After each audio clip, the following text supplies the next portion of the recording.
Well, hello everyone, and welcome to our VIA Pioneer Speaker Series. My name is Ryan Nemec. I'm the Education Director of the VIA Institute on Character, and I'm here with Jenny Fox Eades, who's in the London area right now, and I'm very pleased to be here with Jenny, and I'll be introducing her in just one moment.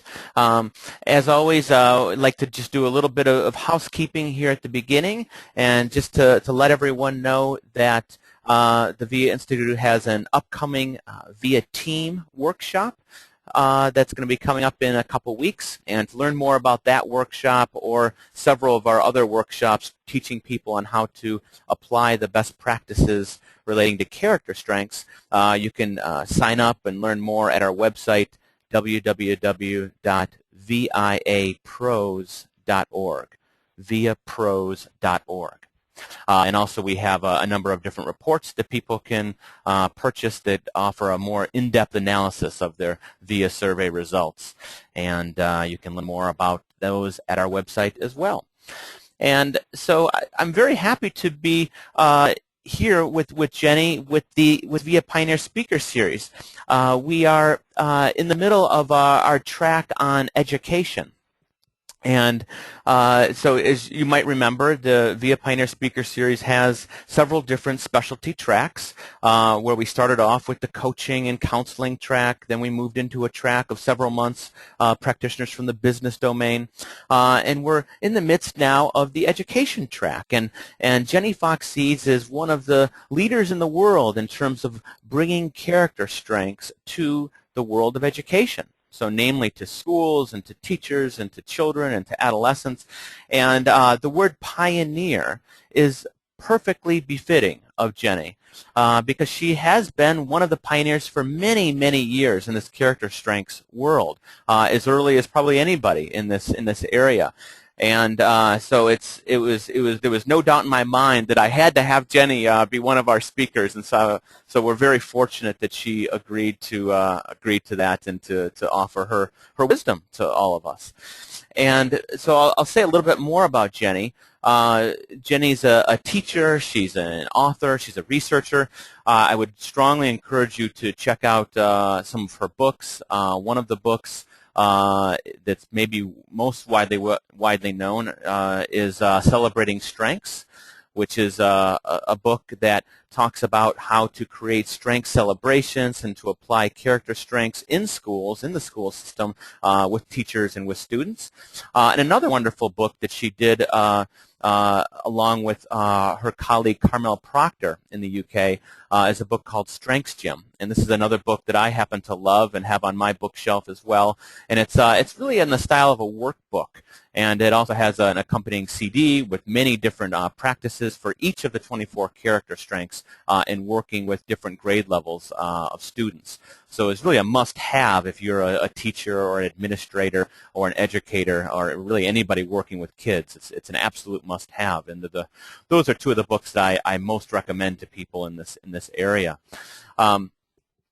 And so let me say a little bit more about Jenny. She actually is a very fascinating woman when it comes to, she has so much experience in this world of education, but also there's so much to her background that goes into that, where she actually has degrees in psychodynamic theory and psychology, which lays out some of the background for her work. She actually also has a degree I just learned recently in anthropology and archaeology, which is absolutely fascinating, and that plays into this as well. And she's currently working on adding to her several different degrees. I could keep going, but she's working on her PhD in education at Edge Hill University. So I could go on, but I know Jenny will be able to share a little bit more about what she does and the wonderful consulting work that she does all around the world, including Australia and Denmark and various other countries. But without further ado, let me just pass it over to Jenny. Thanks so much for being here, Jenny. Ryan, thank you very much. As I explained to a year 12 I was working with this afternoon, he said, how many degrees have you got? I said, I just get bored easily, and I like learning. So can I just say thank you to everyone for giving up your time to listen to me. It's a privilege when people invite you to speak and give you the gift of their time to listen. So thank you very, very much. Ryan, can we both speak at the same time? So can I interrupt you and can you interrupt me? We absolutely can. And actually, you know what? I didn't mention to everybody, I'll mention it now, is that if you have any questions for Jenny, please email me at any point during this talk, and I'll do my best to try to choose those questions that are applicable to the widest range of people. You can email me at ryan@viacharacter.org, ryan@viacharacter.org. So yes, Jenny, yeah, we can both talk and listen at the same time, absolutely. Brilliant. Okay. So, as Ryan said, I'm a teacher, and for me, one of the most important skills of any teacher is the skill of storytelling. And a big part of my work has been encouraging teachers to develop and explore their skills as storytellers. So I see this talk really as telling the story of my work in schools, and I will be the last person to say that I know how you should implement the VIA strengths in your school. All I can do is tell my story and the story of the schools that I've worked with, and hope that that sparks ideas and inspires you to go and explore that in your own context. Because one of the principles behind my work has been the importance of adapting ideas from one context into another. And one of the things I love, and as Ryan said, I've studied a lot of different subjects, and I love taking an idea from one discipline and asking what it would look like in another, and in particular in education.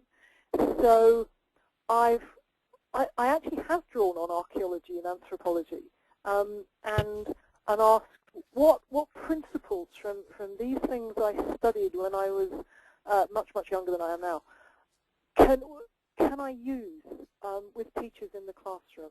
When I did my master's degree in psychodynamic theory, it really changed how I thought about education, and it deepened my sense of the power of education to transform lives, if you like, to be therapeutic. Now that is a big topic, therapeutic education, and there are people who sort of fall out about it, and it's quite a difficult and complex subject. But it was, if you like, my starting point.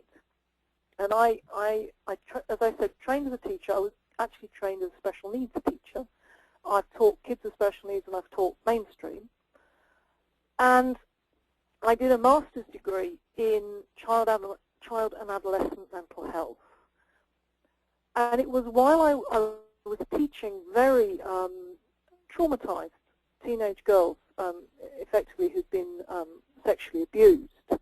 And so these were very hurt, very angry young women. And one day I, by chance, made a reference to the ugly duckling. And one of the girls, I think her name was Gemma, looked at me blankly. She'd really never heard of the ugly duckling. And I realized the gaps in these girls' sort of cultural background. They'd missed so much school. They'd missed the most basic things. So I'd been reading a lot about the importance of metaphor and symbols. That's one of the sort of strands of psychodynamic theory. A lovely book by Bruno Bettelheim called The Uses of Enchantment, on the power of fairy tales to be therapeutic. So I've been reading all this. And I decided with these girls, these teenage girls, to do a project on children's books so that they would write a children's book. And I took in all the children's books I had, and I had young kids of my own, so quite a few, and girls who would usually be abusive to me, would certainly not sit and listen, would certainly not work, would throw something at you as soon as listen to you, sat and listened to stories for hours. They soaked up the stories. And I wasn't actually telling stories at that point. I was reading them. And one girl poked her finger at a particular picture in a book on Snow White and it was a picture of the scratches on Snow White's arms as she ran through the forest. And this girl had deep scratches up and down her arms, where she had sort of self-harmed. And she looked at this picture and she pointed at it and she said to me, "Look how painful that is." And I just sort of gulped a bit and said, "Yeah, it looks really painful." And then she said, "So where's the girl's father? He's not doing a very good job of protecting her, is he?" And it was one of those insight moments where I realized that in giving the girl the story, she was then using it for herself to make sense of her emotions, to make sense of her experiences. And that was, if you like, my starting point with wanting to take ideas from mental health back into schools. And as Ryan said, I've been doing this work. I actually started that work in about 2002. And I was working with schools on the power of stories and storytelling. That was my starting point. I'd done some writing for magazines. A head teacher had approached me and invited me into her school to work with her staff, to work with the kids, so that the staff saw me telling stories and saw how the kids reacted. And drawing then on my anthropology, I said to them one day, "Look, I think that we all get very stressed in the West because we lack a sense of rhythm to the year. We don't have many causes for celebration. In the UK, we have Christmas, and everyone hates Christmas because it's so stressful. And it's stressful because it's carrying all our expectations for celebration for the year." So I said to this school and the staff, "Could we invent a few more festivals, excuses for a party, but also excuses to be quiet and reflect?" Because that's actually, the original holiday always had a feast and a party, but it also had quiet and reflection. So together, these schools and I invented, effectively, 7 festivals, and we tied the stories that we were telling, and these were a mixture of traditional stories, folk stories, and faith stories from different faiths. We tied them together, so we linked certain stories to certain festivals. So there's one, and I'm going to actually tell it in a little while, The Elephant and His Mother, which we decided to link either to the Spring Festival or the Easter Festival, depending on what the school did on their tradition. And of course, in the UK, remember, we are by law required to have an act of worship every day in schools. It doesn't always happen, but we are.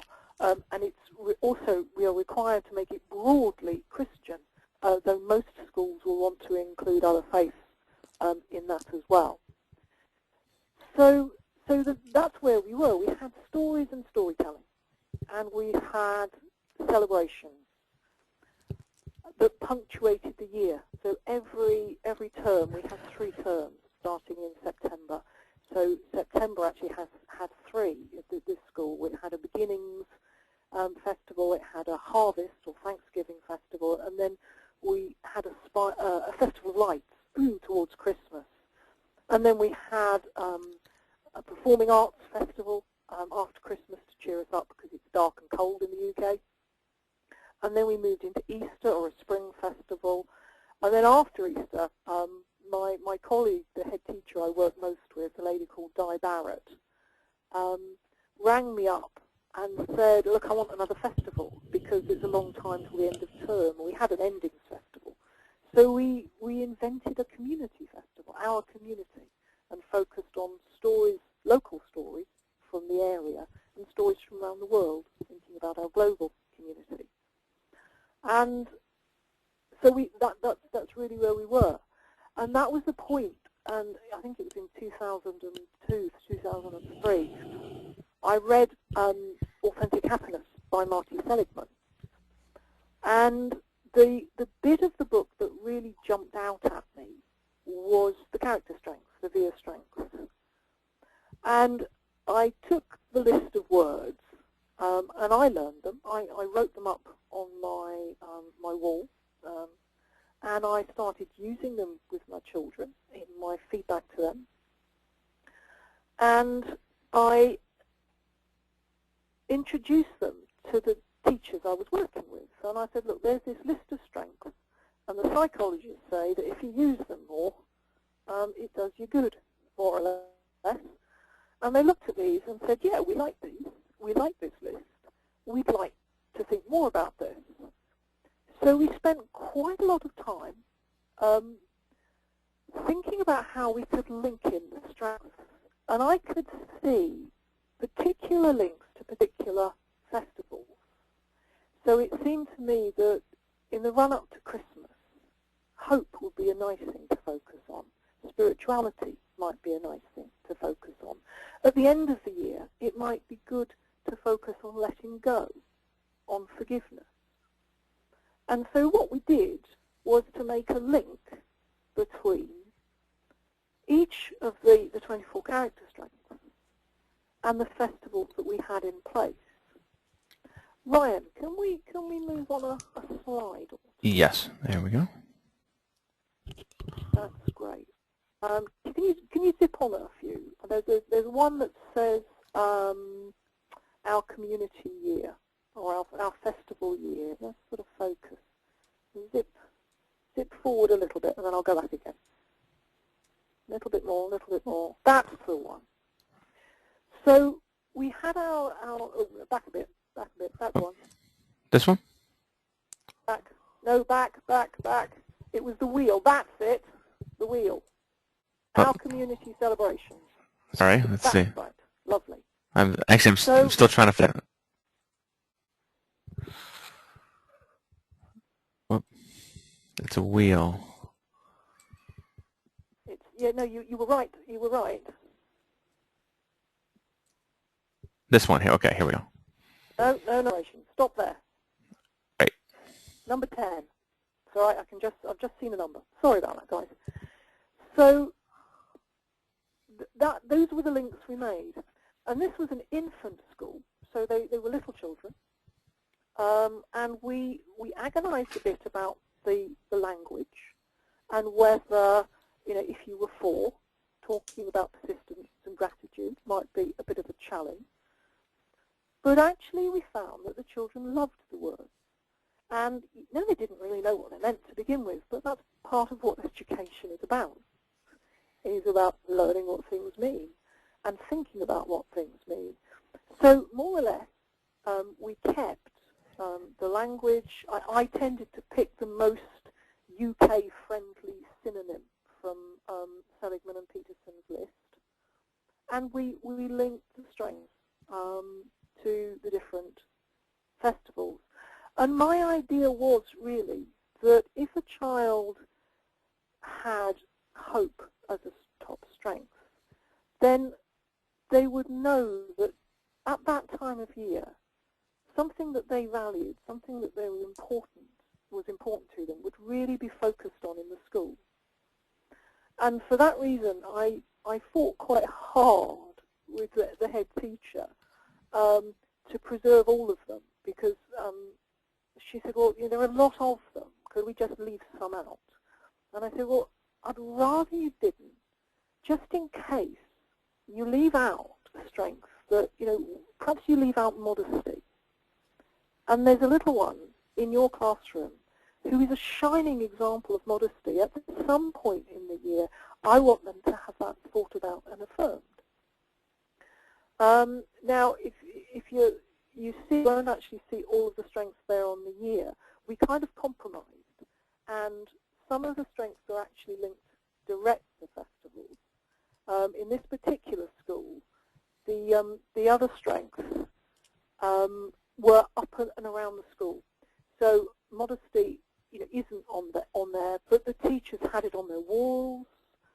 They talked about it. They thought about it. So that was the way this particular school got round that. Okay, Ryan, I've done a kind of quick through. Can we go back now to slide 1, and I'll be a bit more disciplined and actually sort of go through. So if we can move on to slide 2. I don't think of Celebrating Strengths as a program. My real interest, and this is probably my anthropology coming out, was in how you work with a whole environment how do you work with the whole community in such a way that you help kids to flourish? So I think of it as a whole school methodology. It's a way of thinking, a school philosophy, if you like. And those are really the sort of the underlying theories behind it. The anthropology informs the idea of festivals and rituals. I encourage teachers to think about, how do you begin every day? How do you end every day? Are there little rituals? Because one of my principles has always been to take an abstract concept like hope and hook it onto something concrete, onto something that you do every year. Because human organizations, human communities are quite conservative. If you do something twice, you do it this year and then you do it next year, it's become a tradition. And you'll find that it's quite likely that you'll be doing this for years. And in fact, this has been our experience with Celebrating Strengths. That one of the loveliest rituals we invented was a walking meditation called a spiral of light, where the children walk a very simple labyrinth of spiral and light a candle and create a circle of candlelight. And we first did that in 2004, and the school I started it at is still doing it, and that's despite a change of principal, change of other staff as well. So there are teachers there who have never known that Ridding's infants don't do the spiral every December. So in a way, I'm quite pleased, because it says my instinct was right, and that if you do take these ideas, and of course they focus on hope and spirituality. They may have forgotten why they focus on hope and spirituality, but they do. So those are the three sort of underlying methodologies, theories behind it. Can I have the next slide for me? Thank you. So, Celebrating Strengths, I've never wanted to teach positive psychology in schools as a subject, and this is partly because of the situation I found myself in the UK, which was teachers had so many different programs, so much change, that morale was quite low, and the curriculum had got bigger and bigger and bigger, and they really didn't need any more to teach. And anyway, my interest was more in how they were teaching. All teachers use stories. Not all of them have the courage to put the book down and tell stories. So I said to them, look, I think if you tell stories rather than only read stories, important though that is, it will enhance the quality of your relationship with the children. There's something very special about storytelling in a group. All teachers try and focus on what's good about kids. The VIA, it seemed to me, gave us a wider, deeper vocabulary to do that. So I wasn't, in a way, giving them anything new. I was saying, these things that you're already doing are really important. Now let's shine a light on them, and let's see how we can develop them even further. And so that's what we tried to do. Can I have the next slide, Ryan? So I was trying to use principles that I'd learned from my reading about positive psychology to inform how we were teaching. So focusing on strengths. I was very aware that, especially if you're working with challenging children, if you can focus on their strengths, it really does help how you think about them. You might, think about Kieran, who always has to put his hand up, who always has to be first, who can't share, and so on and so forth. And one teacher was actually having a moan at me about Kieran, because Kieran was challenging to have in the class. And then she turned to me and said, but Kieran's top strength is leadership, and we do need leaders. And I realized that a good teacher, like Debbie, was being helped by the VIA to maintain her hopeful stance towards the kids. And that, for me, was a really powerful thing. So, no, we weren't really teaching teaching the children about the strengths, and certainly the kids at Reading Difference never did the VIA online, but they thought about them, and they thought about which ones they used the most and which ones they could use more. I took other ideas from positive psychology, like autonomy, and storytelling was something I wanted the kids to do as well. And it puts autonomy into practice, because when you're a storyteller, you're in charge. You choose the words. You choose how you're going to do it. And that's what I shared with the teachers. I wanted them to be aware of the research on positive emotions, because it gave them permission to play. I mean, teachers know that a class in a good mood is an easier class to teach. And for me, Fredrickson's work, gave a little bit of backup to that. So if their head teacher said, "Why are you playing this game?" they could say, "Well, actually, you're playing this game because it promotes positive emotion, and that helps learning."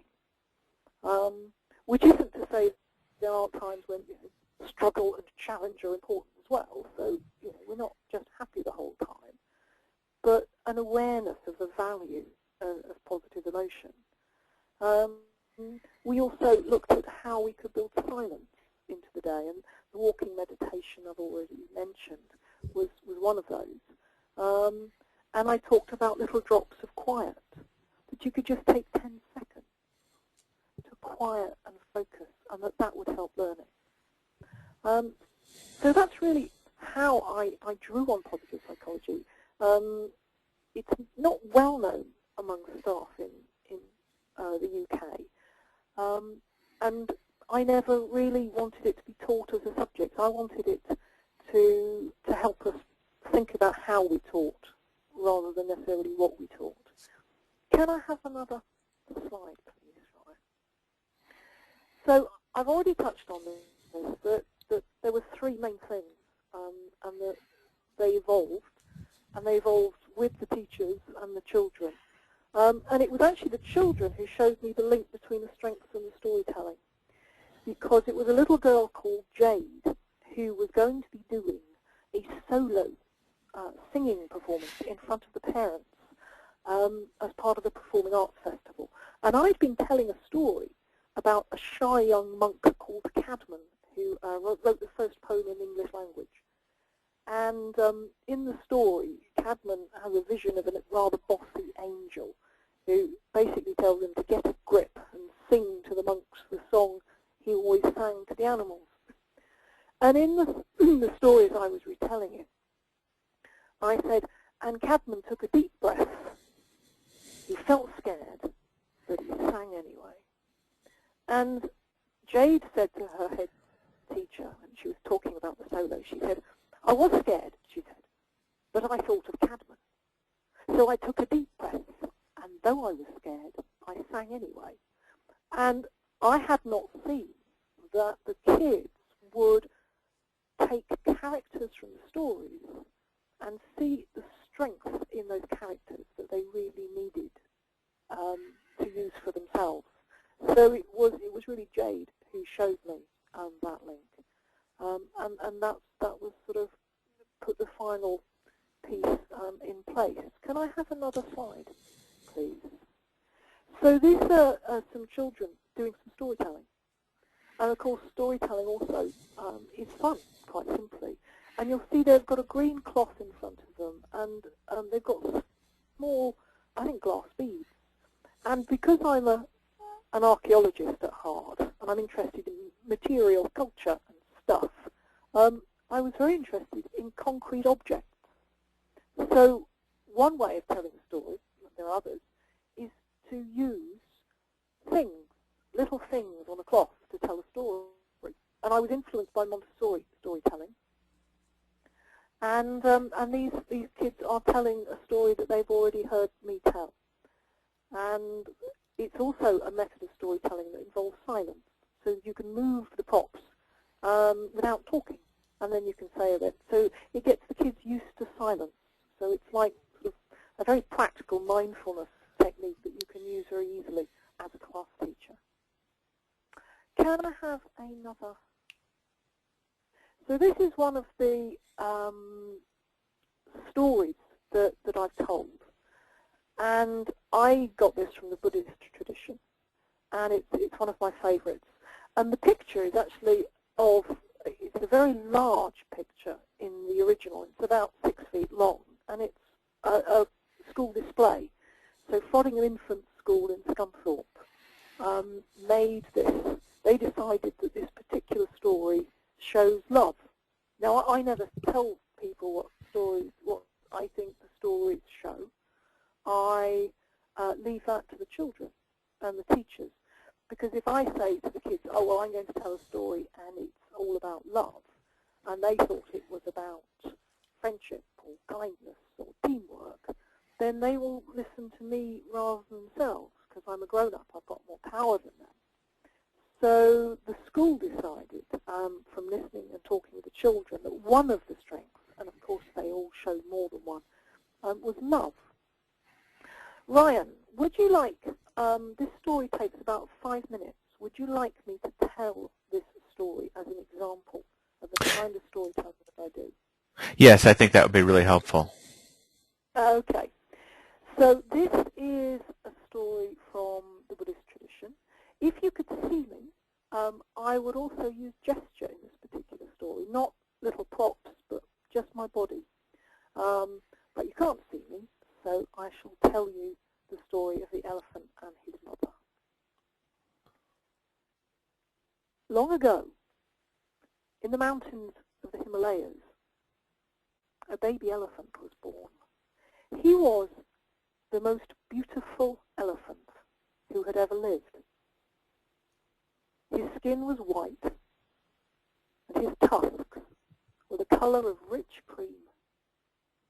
And every day, his proud mother would fill her trunk with water from the pool and spray him all over till he shone in the sun. And she would pluck the sweetest leaves and the ripest fruits and give them to her, saying, first you, then me. And then she would lead her son to the shade of the rose apple tree, where they would rest from the heat of the sun. As the years passed, the white elephant grew ever more handsome. But as he grew stronger year by year, his mother grew old, and gradually she grew blind. So the white elephant would fill his trunk with water from the pool and spray his mother all over till she shone in the sun. And he would pluck the sweetest leaves and the ripest fruits and give them to her, saying, first you, then me. And he would lead her to the shade of the rose apple tree to rest while he walked with the other young elephants. And one day when he was out walking, a king saw the white elephant, and thinking him the most magnificent creature he'd ever seen, he captured him and took him back to his palace. He housed him in a magnificent barn, dressed him in velvet, gold trimmings, and offered him only the sweetest leaves and the ripest fruits to eat. For the white elephant would eat nothing, and he wept. And at last the king went to the white elephant and said, I treat you with honour. Why will you not eat? Why are you weeping? And the white elephant said, my mother is old and blind and has no one to feed her. How can I eat when she has nothing? The king ordered that the white elephant be released. The old mother elephant was standing by the pool when she felt water trickling down her back. Is it raining? She asked, or has my son returned to me? The white elephant led his mother to the shade of the rose apple tree, and plucking the sweetest leaves and the ripest fruits, he gave them to her, saying, first you, then me. First you, then me.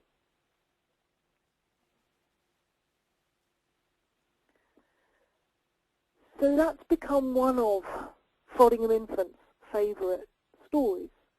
So they took a phrase from it, first you, then me, and they decided that love was a key strength that showed. And I've had some very interesting discussions with kids about whether it's love and whether it's kindness or whether it's friendship and what the difference is. And one of the values, it seems to me, of the VIA, and I combine it with an approach called philosophy for children, is that you can have such very deep conversations with very young children, and they do engage in that kind of thinking. So for me, it's a powerful educational tool.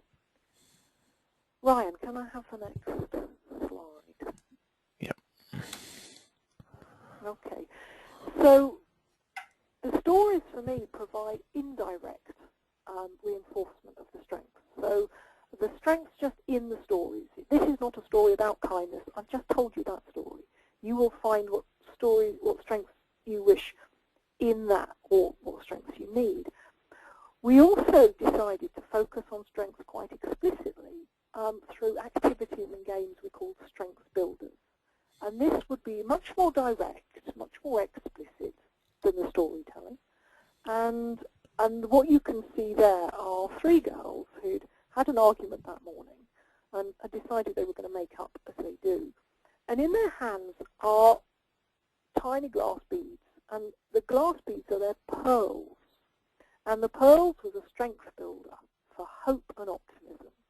And what we do with the pearls is, if they have a good experience or a happy memory, they think about it very, very hard, and then they hold it in their hand, and they, by magic, and I actually get them to blow on their hands, they plant the happy memory in the pearl. So it sort of draws on the idea of a trigger from NLP. So they have these little magic memory pearls, so that when they're feeling a bit low, they can pick it up and remember the happy memories. And that's what the girls are doing. And another strengths builder is what went well. Can I have the next slide, please, Ryan? And if you see this in the PowerPoint, the butterflies move, which is rather lovely. I can't do that kind of thing, but the school did it. And what went well is another kind of storytelling. So at the end of the day, you can tell the story of what's gone well. And Ridding's Infants decided to have a what went well assembly. Once a week, there will be PowerPoints with pictures of the children completing a puzzle, playing together in the playground, and the captions under the pictures would have strengths language in. So it would say, Jordan, Mrs. Barrett was really pleased that you really persisted at doing that puzzle. Jane and Paul, we were so impressed at the teamwork you showed at Sports Day. So that they were using the language. And what was particularly nice was that the parents would see this as well. So what the school found was that the parents began to echo the language that they were hearing from the school. Can I have the next slide, please, Ryan? Super. And we've already seen this, and this was, if you like, what evolved out of our work.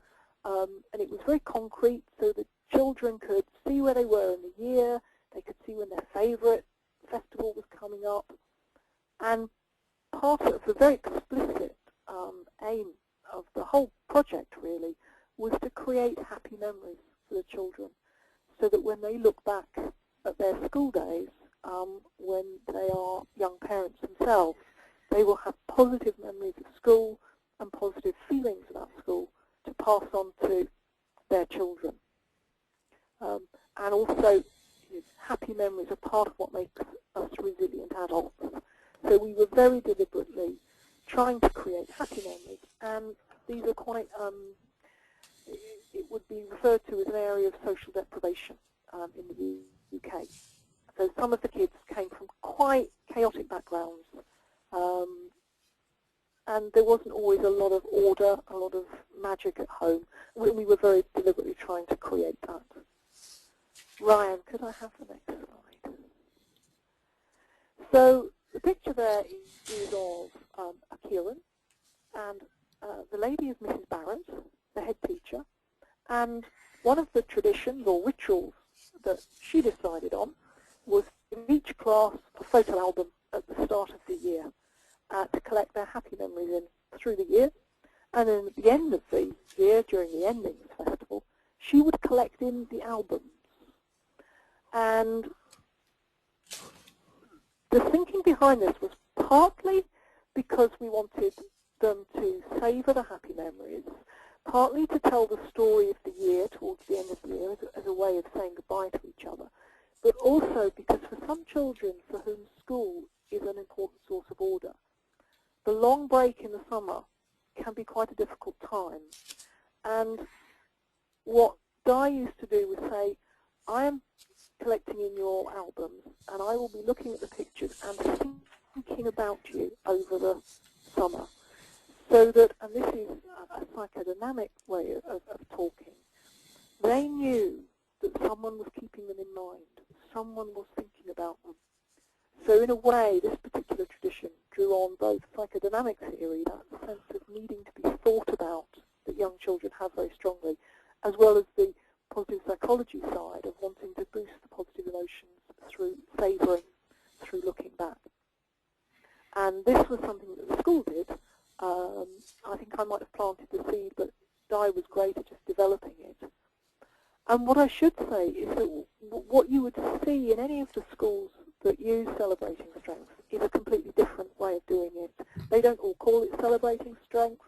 I think Frodingham call it Our Positive Strengths.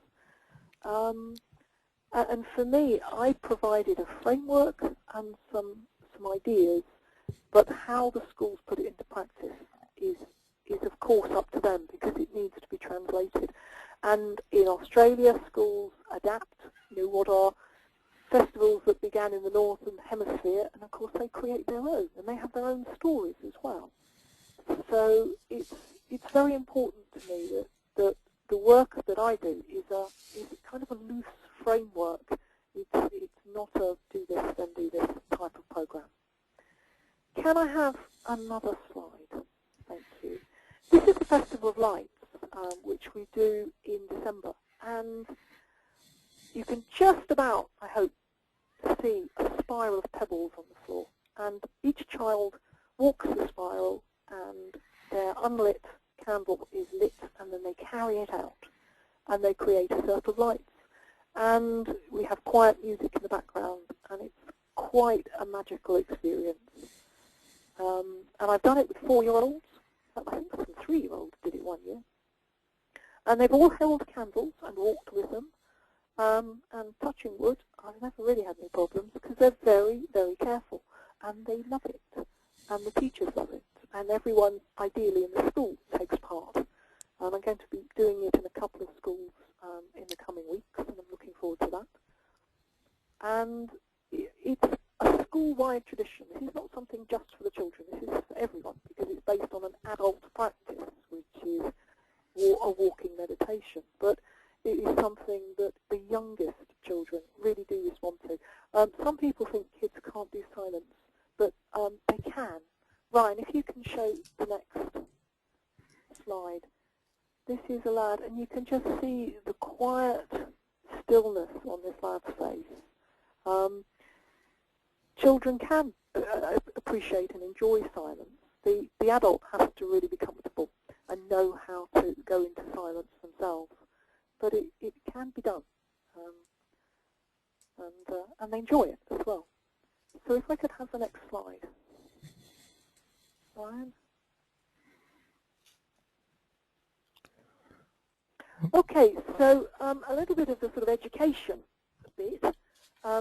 These are the if you like, the educational principles behind the way I work.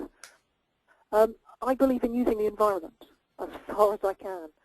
So pictures on walls, and the environment means the verbal environment as well. So the things that the kids hear being said and talked about, the stories they're told, the language that the teachers use. So both the visual, physical environment and the verbal and emotional environment. And then taking abstract concepts like hope and linking them to something concrete, to durable, lasting traditions like the Spiral of Light. I'm a great advocate for what you might call dialogic teaching, sometimes called philosophy of children, which is how you create a very safe environment in which quite difficult concepts can be explored. Philosophy for children isn't my favourite term because, I mean, I know people who do this with 80-year-olds.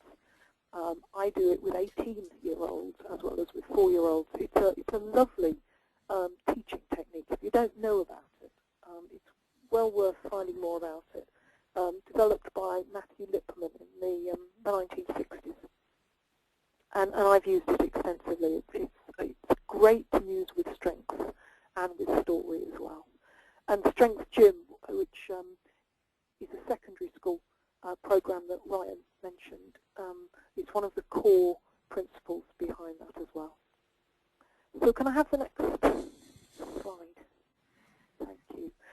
So, and I've already touched on this, the strengths builders provide the direct reinforcement of strengths and concepts, and the stories provide indirect reinforcement of strengths and concepts. So you've got both direct teaching and indirect teaching. And I think when you get both of those together, you can get something really quite powerful. Ryan, another slide. Okay. So I think this is probably the last one. I've spent the past sort of 8 to 10 years really producing my own materials, making cards, printing out stories and giving them to teachers. And I've recently got a publisher who's very, very interested in taking strength into schools. And so the different festival packs that I've been producing and sending to the schools I worked with are now being published. So if you're interested, there are cards that go with them. I commissioned some cartoons to go with them. And the stories and the ideas for Strengths Builders are all in those. So that's, I'm not quite sure when that's coming out. I think in the next couple of months. And so I'm very, very pleased to be able to say those are going to be available. So there are 7, and they're going to be sold together as a pack. And other things will follow. I'm hoping anyway. So really, that's how I've used the VIA strengths. I've worked some in high schools. Most of my work has been in primary schools. I did a project with a high school in the UK on strength, and that was when Strengths Gym was being developed. It's much, much harder in a high school to implement something deeply into the culture. It needs a lot of thought and a lot of intention. Small schools are simply easier because there aren't as many people to need to grasp a concept. I think probably the schools I've had that have done most with this as a whole school approach, but are high schools as well, are some of the through schools I've worked with in Australia. A lovely school called Bergman, Anglican school in Canberra, is really working at taking celebrating strengths all the way through and thinking about what would this look like with secondary school students or high school students, because the principles I've drawn on, storytelling and strength and traditions, are not children's principles. They're about all human groups, really. So there's no reason they shouldn't also inform life in a high school or life in any organisation. And I'm sure if you looked at your organisation and thought, well, what strengths do we focus on and what stories do we tell? And what are our traditions? You'd find you had all of those things. And you might decide you could shine a light on them and develop them further. I think I've probably done enough talking for now. Ryan, have you got any questions that I can... Yes, absolutely. Well, thank you very much, Jenny, and actually, congratulations on the yet another book to be published. That looks like a great book. I'll look forward to getting that. Well, actually, before I go into a couple of questions or ask you a couple of questions, could you just share a little bit about Strengths Gym and just how that relates to some of the Yeah. things you already talked about, or if there's anything different about Strengths Gym and that kind of thing. Yes, Strengths Gym is the closest I've ever come to a program. So it's in the UK. We have a subject called PSHE, Personal, Social, and Health Education, and sometimes it's Personal, Social, Health, and Emotional Education. And it's one of these sort of odd subjects that everything gets put in. Sex education and healthy eating and citizenship and all sorts of things. And it's very often done very negatively in schools. So it's all about what not to do. Don't do drugs, don't do sex, all this kind of thing. And my colleague Carmel Proctor had created some exercises as the basis for her PhD into strengths used by teenagers and links with life satisfaction. And I looked at the exercises and I said to Carmel, look, you've got the kind of core here of a school curriculum for the subject for PSHE. And Carl isn't a teacher, and she's also not from the UK, so isn't terribly familiar with our school system. So she and I worked together to create Strengths Gym. And it includes stories for all the strengths, because teenagers need stories as well. You just have to think about what stories teenagers need. And it had philosophy for children as a core teaching technique. So you could take courage and have a class-wide discussion on what does courage mean. Is courage, always a good thing? Can you overuse? Can you underuse courage? And we tried to design it so that it was appropriate for sort of ages 11 to 14, and that you could link it to other subjects across the curriculum. So it is the closest I've ever come to an actual program as such. And Carmel published it with worksheets so that teachers could use it sort of in a fairly straightforward way. And we tried to put choice in it, so there were always options. So every strength has a story with it, has at least 2 or 3 ideas for how you could use it. It had sort of individual activities and group activities, because some kids like working on their own and some like working in groups. And it had sort of ideas for if you're really enthusiastic about this particular strength, here's a challenge for using it more. So that's broadly what it is. And Carmel's research found that it was associated with increased life satisfaction. And from my point of view as a teacher, it's a good sound teaching tool or curriculum that you can use. And I try to make it as teacher-friendly as possible and as easy to use as possible. So that's what Strengths Gym is. That's great, yeah, and it's really great to have that peer-reviewed article that came out. I think it was this year or last year that Yes. demonstrating the benefits of it. Right in I think was it the Journal of Positive Psychology that published that? I think. I think you're right. Yes. Yeah, so that's wonderful to be able to have that, just an added support for it. And, okay, a couple questions for you. One is along the lines of resistance. Is it common for you to encounter resistance from teachers or even the children or adolescents with this programs? And if so, how do you handle it? I've never actually encountered any resistance from children to this kind of thing, because it's sort of what they already do in school anyway, but possibly sometimes even more fun, really, because it's meant to be playful, and it's meant to be light-hearted.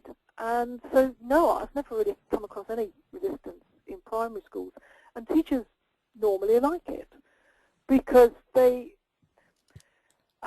strengths tap into why teachers go into teaching. Teachers don't go into teaching to get kids A grades on the whole. They go into teaching because they want to develop, good people. And so things like courage and kindness and love of learning tap into the reasons teachers go into teaching in the first place. Teenagers are much, much more challenging if you want to tell stories. So you have to be a bit sneaky. So you go to year 9 and you say, well, look, we've got links with this little kindergarten down the road, and we want you to learn how to tell stories. What stories did you really like when you were kids? Let's work with those first so that you can go and tell the kindergarten your favourite stories, and you can develop as a storyteller, and that helps you with presentation skills, with confidence, with drama, to a group of small kids, you know, you can stand up in front of 100 people and give a presentation. So that's the kind of thing that I would be thinking about with teenagers. There's a school I worked with in Sydney, and this is a Jewish school, and I did a workshop with the staff, and the religious studies teacher said, well, you know, we do this festival, but the key story in the festival, which is the story of Ruth from the Old Testament, we don't actually tell the story. So he was going to get his year 12 to develop an oral version of the story of Ruth, and then they were going to go and tell it to their year 6 and 7. So I thought that was a lovely creative way of staff actually working and getting students involved in doing some storytelling. And then the students themselves get to play with the stories and enjoy them. But they're also developing some really good presentation skills for themselves as well. That's great, and that collaboration so wonderful. One more question. This person's asking about really the sort of the ideal next step for a teacher wanting to start to implement some of these ideas, and kind of the question goes into, is it better to start on their own with their own class, or is it better to try to sort of convince the administration or the school and take what you were kind of calling that whole school philosophy, the whole school approach? Is it better to kind of go that way? So I don't know if you have an opinion on that, or kind of some advice on next steps in general. I think you need to start where you are, and it will depend on your situation. In an ideal world, this would be a whole school program, fully backed by the principal, the administration, because they would be thinking about strengths, and they would be thinking about, what do we celebrate as a community? What stories do we tell? And it would go all the way through. And that's an ideal world. And if you've got that, that's wonderful. If you haven't got an ideal world, then what I say to teachers is, if you tell one story, have one conversation about strengths, and develop one little positive habit, one little ritual in your week or your day or your year, then you've made a start.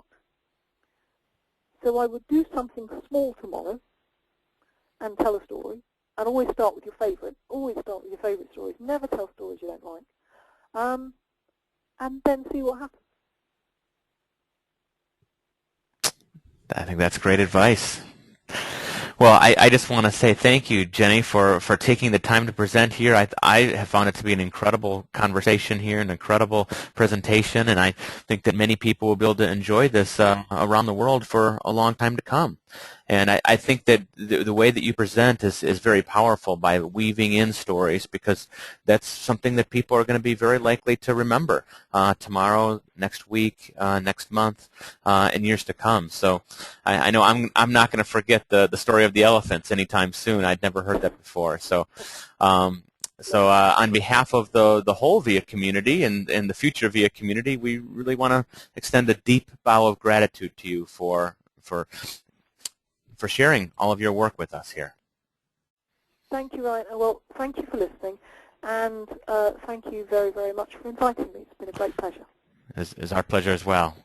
Okay, take care, Jenny, and take care, everybody. Bye-bye. Thank you. Bye-bye.